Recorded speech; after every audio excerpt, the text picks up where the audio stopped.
Okay, we're going to continue on page 17 with mystical sensations. And the category is detachment. In an introduction to soaring, Richard Walters asks why the new pilot tends to look down. Is it because he is seeing old familiar things from a new perspective, and they are strange and exciting?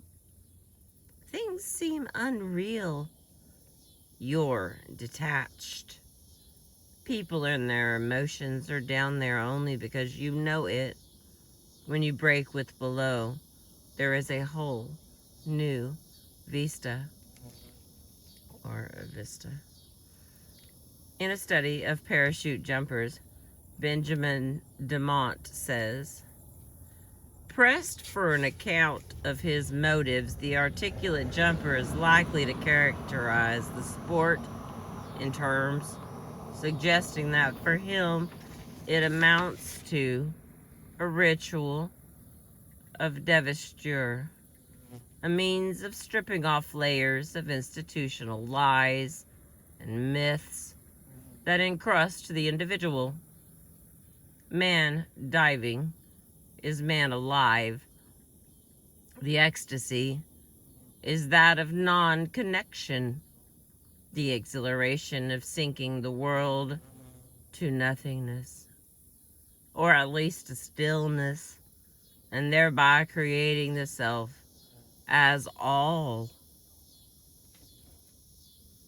Charles Lindbergh noted during his famous cross-Atlantic flight, how detached the intimate things around me seem from the great world down below.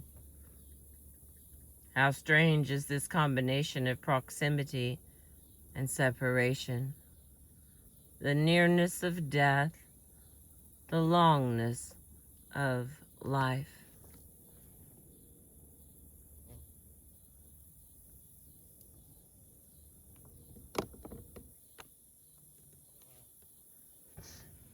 And the next one on page 18 is freedom. A number of statements already quoted concerning the mental state at the apex of the sport experience mention a feeling of freedom and liberation. This feeling of release is a central facet of the experience. For some athletes, the experience is not common. It is known only in those rare moments when everything is going right.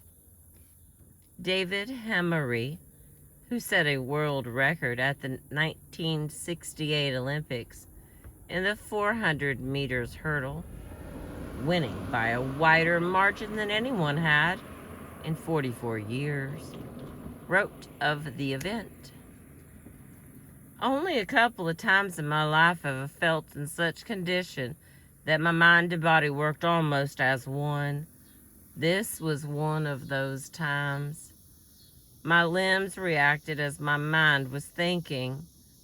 Total control, which resulted in absolute freedom. Instead of forcing and working my legs, they responded with the speed and in the motions that were being asked of them. But other athletes say the feeling of freedom is a constant factor in their sport. Scuba diver Jim Gott says, beneath the seas, the diver enters a totally new world. He flies, unburdened even by the law of gravity. His every movement has a feeling of freedom to it. The same sensation is frequently described by airplane pilots. They flew over open country. To fly just for the sake of flying is to know freedom, not just to feel free, which can be mere delusion, but to know it, to be aware that you are totally free. In flight, the world is open to you. Light is a message, a dialogue in which the sun and clouds and the radiance of the land are all participants. At night, it is radiated in pinpoints of brilliance that mark autos, towns, isolated houses, and huge cities. Even in cloud, flight means the freedom from or the mastery of that which we normally fear. For flight in cloud can mean the mastery of intelligence over mystery. The best joy is flight itself. To know you are up there, seeing from where you see, feeling the coolness of new breezes, making for yourself the choices of involvement or detachment, and knowing above all that for the moment you are a completely separate entity. Brought back a lot of memories. When I went to stay in Oregon with some family, I learned to fly in an ultralight alongside another person, never by myself. But that's all true. All right, we continue. Mountaineers, while exerting every muscle and all their energy to remain attached to a vertical piece of earth, nonetheless value climbing in part because of the moments of freedom from gravity which it provides. Lionel Terray says that what he and his climbing companion Pierre Lachenel loved about climbing was the sensation of escaping from the laws of gravity, of dancing on space, which comes with technical virtuosity. Like the pilot or the skier, a man then feels freed from the condition of a crawling bug and becomes a squirrel, almost a bird. All right. Floating, flying, and weightlessness. One of the most pleasurable experiences sport can provide is the feeling of floating or weightlessness. It is built into the very structure of some sports, such as skiing, parachuting, and flying. Steve McKinney says that when he broke the world record in speed skiing, it was like riding the substance of dreams, a magic carpet of air into which our willpower was sensuously intertwined. It was this air carpet, about 4 to 6 inches in depth, that we found at speeds over 100 miles an hour. We left the snow and actually flew through the speed trap. The feeling is also captured in scuba diving. As Jacques Cousteau puts it, to halt and hang attached to nothing, no lines or air pipe to the surface, was a dream. At night, I had often had visions of flying by extending my arms as wings. Now, I flew without wings.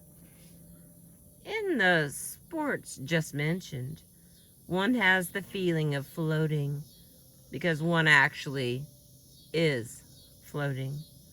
But often, even when an athlete is on the ground, there is a feeling of lightness, a floating sensation, even a sense of weightlessness. Sometimes the athlete even feels as if he or she were suspended above the ground.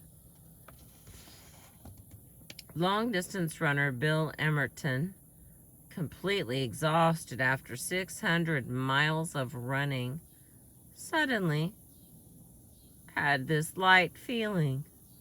I felt as though I was going through space, treading on clouds. Marathon runner Ian Thompson observes, I have only to think of putting on my running shoes and the pleasure of floating starts to come over me. And another runner, John Romer, says, I want to stick my arms out and float. William Glasser administered a questionnaire to runners and found repeated mentions of wanting to float or fly. In Art of the Dance, Isadora Duncan conceives a type of dancer who can. And now there's a paragraph of what she thinks. In the Art of the Dance, Isadora Duncan conceives a type of dancer who can convert the body into a luminous fluidity, surrendering it to the inspiration of the soul.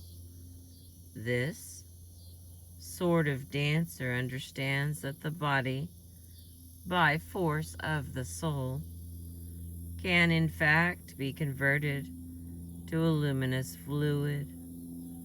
The flesh becomes light and transparent, as shown through the X-ray, but with the difference that the human soul is lighter than these X-rays.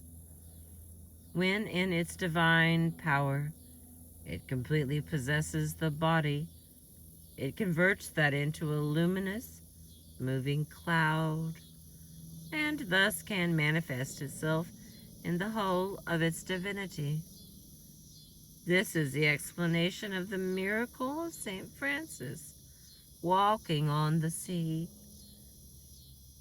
His body no longer weighed like ours, so light had it become through the soul.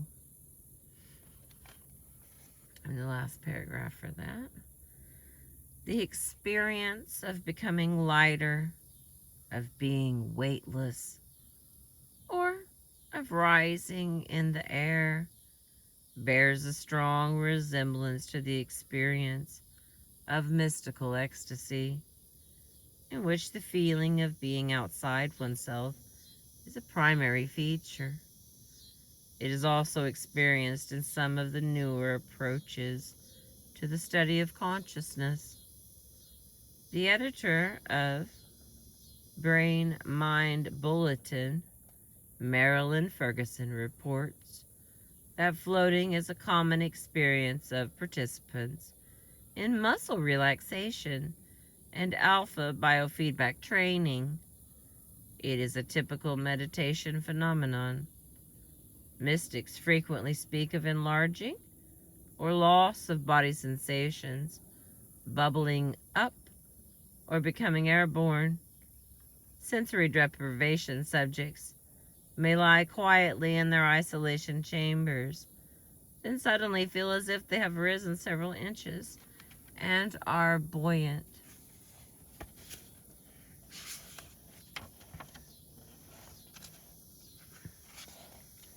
Pretty dark. Yeah, we're at 14. I'm going to stop. But it's not because I want to. It's because it's late and it's dark. So the next category is going to be titled Ecstasy.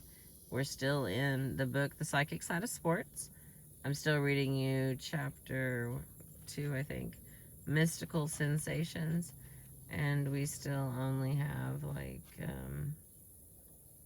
looks like 10 pages left. You know, I'm doing the best I can. I appreciate your support. Please like my videos and subscribe if you haven't already. I value your thumbs up and your support. I appreciate you. Have a beautiful day.